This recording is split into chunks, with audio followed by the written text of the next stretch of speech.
Good morning students. आज हम पढ़ेंगे एक्सरसाइज 1.1 के क्वेश्चन नंबर 18। पिछले लेक्चर में हम 17 तक कर चुके हैं, तो आज हम करेंगे 18।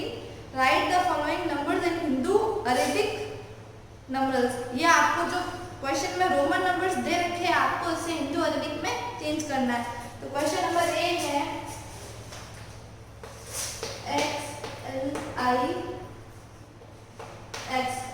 तो आपको सबसे पहले इनके सिंबल्स हमेशा याद रखने हैं। X का मतलब 10 होता है, L का मतलब 15, I का मतलब 1, X का मतलब 10। तो आपको मैंने कुछ रूल्स बताए थे, जैसे अगर रोमन नंबर इस साइड आ रहा है इसका मतलब कुछ ऐड हुआ, और अगर कोई नंबर है तो इस साइड आ रहा है लेफ्ट साइड, इसका मतलब कुछ ना कुछ हमें सब्ट्रैक्ट करना है। जैसे L का मतलब होता है 15, ओके, और X का मतलब क्या होता है 10। तो ये जो L है X से पहले आया है, इसका मतलब इसमें से क्या माइनस करना पड़ेगा, 10 माइनस करना है। तो 50 माइनस 10 बना 40, ये 40 बन गया। अब इधर आया ये IX है, IX का मतलब 9 होता है, ये इस साइड है, इसका मतलब हमें 9 ऐड करना है, तो ये बन जाएगा हमारा 49। सेकंड है CCLXII। सबसे पहले हमें देखना है सबसे बड़ा कौन सा है सिंबल। सबसे बड़ा क्या होता है C। C स्टैंड, C का मतलब होता है 100, तो इसका मतलब 100, इसका मतलब 100, L का मतलब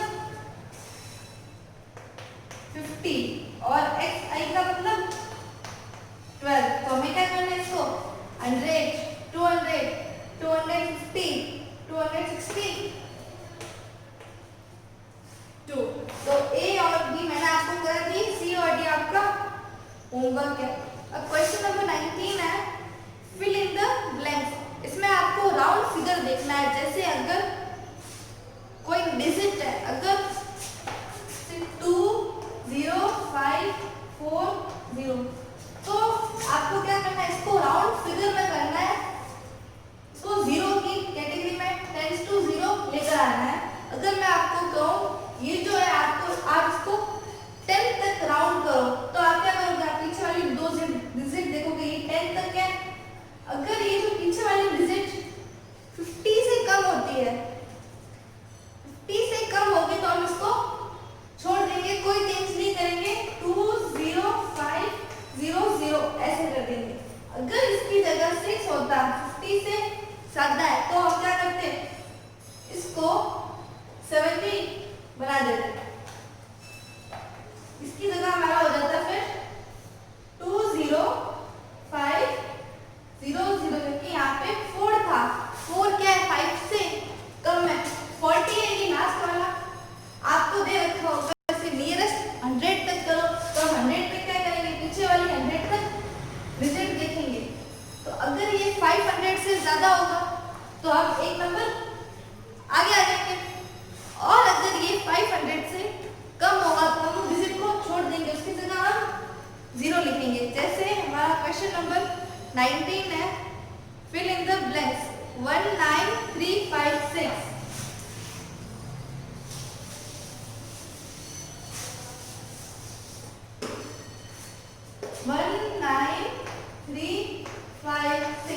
आपको इसे राउंड फिगर तक लेके आना है, राउंड ऑफ टू नियरेस्ट 10, इसके 10 लिखना है, ठीक है। ये 56 है, 50 से ज्यादा है 56, तो हम क्या करेंगे, इसको नियरेस्ट 10 तक करना है, इसको हम 0 कर देंगे, और ये 5 क्या है, 5 की जगह लिख देंगे 6, क्योंकि ये क्या था 60 बनने वाला है, सिर्फ 4 कम थे, 4 मिलने के बाद ये 60 बन जाता। तो हमने इसको राउंड फिगर में किया है।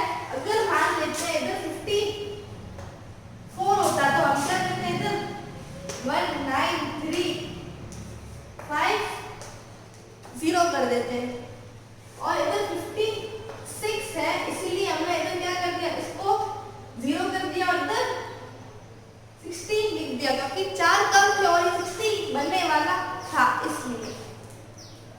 B है 7 5 6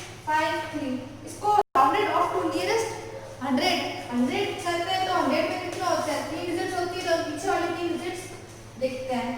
तो ये क्या है, 653 है, 100 है, तो हम क्या देखते हैं, ये जो 653 है 500 से क्या है, ज्यादा है, क्योंकि 600 है, 500 600 से ज्यादा है, इसलिए हम क्या करेंगे 7 5, इसको क्या कर देंगे 7 0 0, इधर 0 कर देंगे, इधर 0 कर देंगे, क्योंकि हमें लाना क्या है, 100 लाना है, 100 के पीछे कितने 0 होते हैं, 2 zeros होते हैं, तो हमें इसको 100 तक राउंड करना था, इसलिए हमने क्या कर दिया 7 5 7 0 0।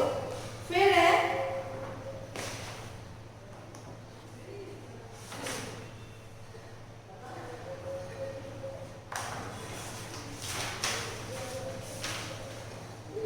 43429, क्वेश्चन नंबर सी, 43429। तो ये जो है 43429, लास्ट वाले 3 डिजिट्स देखते हैं, ये जो लास्ट वाले 3 डिजिट्स क्या है, 500 से कम है, तो आप क्या करेंगे, इसको इधर तो हमें इसको राउंडेड ऑफ टू नियर 100 करना है, तो पीछे 2 जीरो तो लगेंगे, इसको छोड़ दिया। फिर ये जो 4 है 5 से कम है, तो हम इसको 4 ही रहने देते हैं, क्योंकि जो 4 था 5 से कम है। अगर मान लीजिए कि जो यहाँ पे 6 होता, तो हम यहाँ पे 6 की जगह क्या कर देते 7, लेकिन यहाँ पे 4 है, इसलिए हमने इसको 4 ही रहने दिया। फिर question number 20, for a primary health centre, एक प्राइमरी हेल्थ सेंटर, उसमें सबसे पहले जो साल का इन्वेस्टमेंट था वो था 28,680। फिर सेकेंड ईयर में क्या किया, जो पहले वाला इन्वेस्टमेंट था उसमें 5850 और डाल दिए। फिर थर्ड ईयर में था 4700 इन्वेस्टमेंट और बढ़ा दिया, जो पहले का था उससे इतना ज्यादा दे दिया। तो the amount, what was the total amount, तो टोटल अमाउंट हमें निकालना है। ये क्वेश्चन कुछ इस तरीके से है,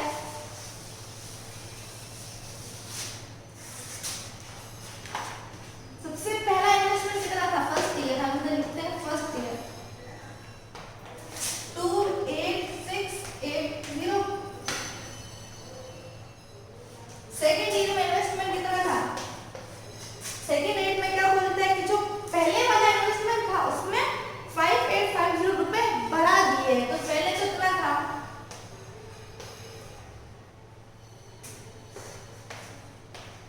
उसने कितना बढ़ाया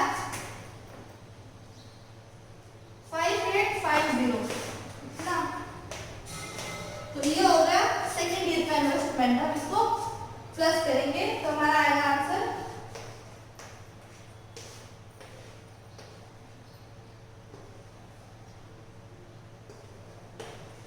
सेकेंड ईयर का इन्वेस्टमेंट हो गया हमारा 34530। फिर आपको थर्ड ईयर का इन्वेस्टमेंट देखना है। थर्ड ईयर के इन्वेस्टमेंट में क्या था, जो ये वाला जो आपने ऐड किया है उसमें भी क्या है, थर्ड ईयर के इन्वेस्टमेंट में 4700 रुपीज बढ़ा दिए, तो आपको इसमें क्या करना है, सेकेंड ईयर का इन्वेस्टमेंट था 34530 प्लस कितना उसने बढ़ा दिया 4700, तो हम ऐड करते हैं 4700, then 0 plus 0 0, 3 plus 0 3, 7 5 12, 1 carry 8 8, 4 4 8 1 9 and 3, तो ये हो गया 39230।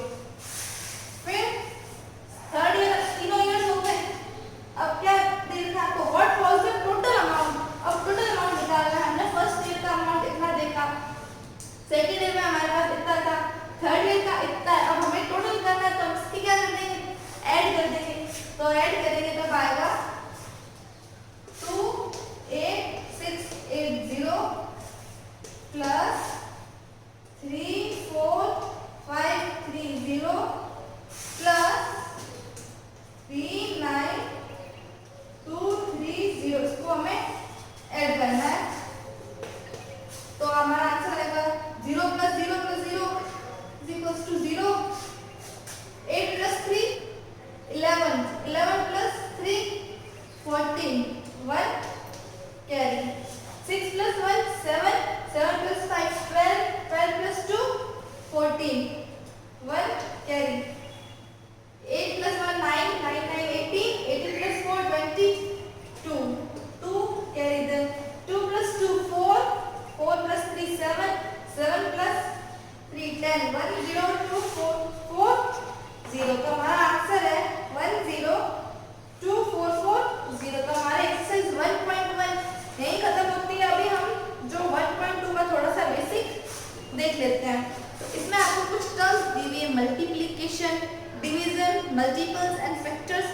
Fractions, decimal and money.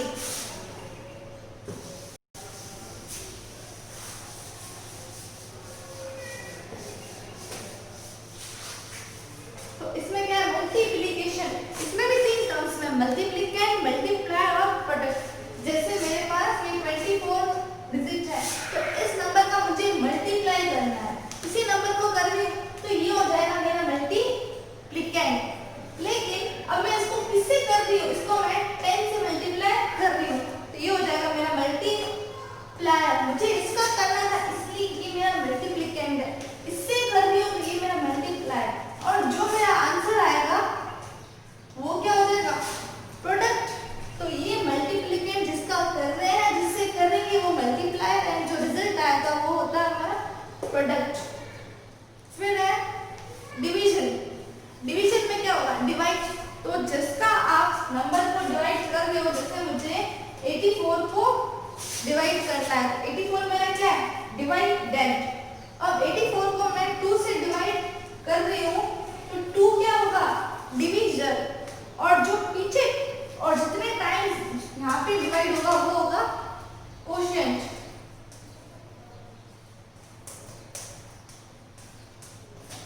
और जो पीछे बचेगा वो होगा रिमाइंडर। तो इसमें 84 को डिवाइड करना था, 84 है डिवाइडेंट, 2 से डिवाइड किया इसलिए 2 है डिवीजन। जो इधर आया जितने टाइम्स डिवाइड हुआ वो कोशेंट, और पीछे इधर क्या बचा, 0। जो पीछे बचा रिमाइंडर, तो वो हो जाएगा, जो पीछे बचेगा रिमाइंडर हो जाएगा, इधर रिमाइंडर 0 है। फिर है मल्टीपल्स एंड फैक्टर्स। इससे कोई नंबर है, जैसे 27 है, 27 कितने की टेबल में आता है, वो किस किस की टेबल्स में आता है, तो वो हो जाएंगे उसके फैक्टर्स।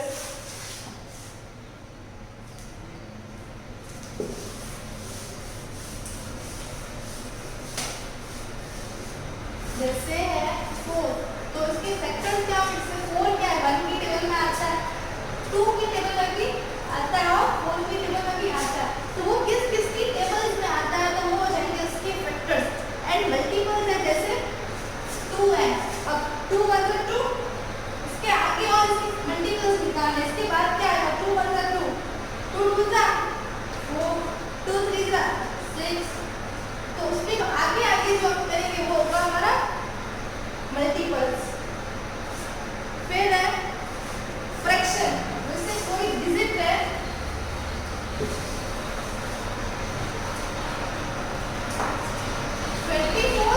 ये जो लाइन होती है इसके अपने से अपॉन, ये जो डिजिट है, ये जो जब भी आपको इस तरीके का नंबर मिले तो वो होगा हमारा फ्रैक्शन। जो नीचे वाला होगा वो उसे कहते हैं,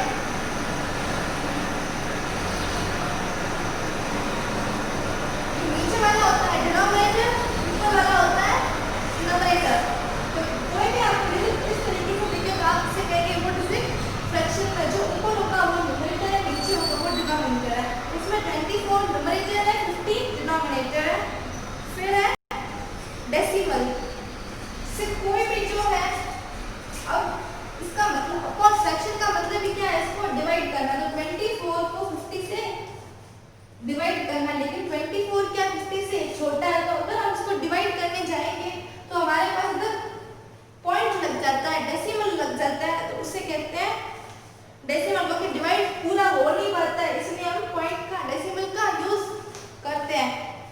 और मनी क्या है, मनी तो आपको पता है, पैसा। तो 1 रुपीस में कितने होते हैं, 1 रुपीस में 100 पैसा होता है। 1 रुपए का कॉइन होता है, उसे हम क्या कहते हैं, ये रुपीस है, लेकिन उस रुपीस के अंदर कितने होते हैं, 100 पैसा होता है। पहले हमारे जो इंडिया में पैसा भी माना जाता था, लेकिन अब हमारी करेंसी में पैसा नहीं हम लोग काउंट करते हैं, हम लोग सिर्फ रुपीस ही काउंट करते हैं। तो 1 पैसे में कितना होगा,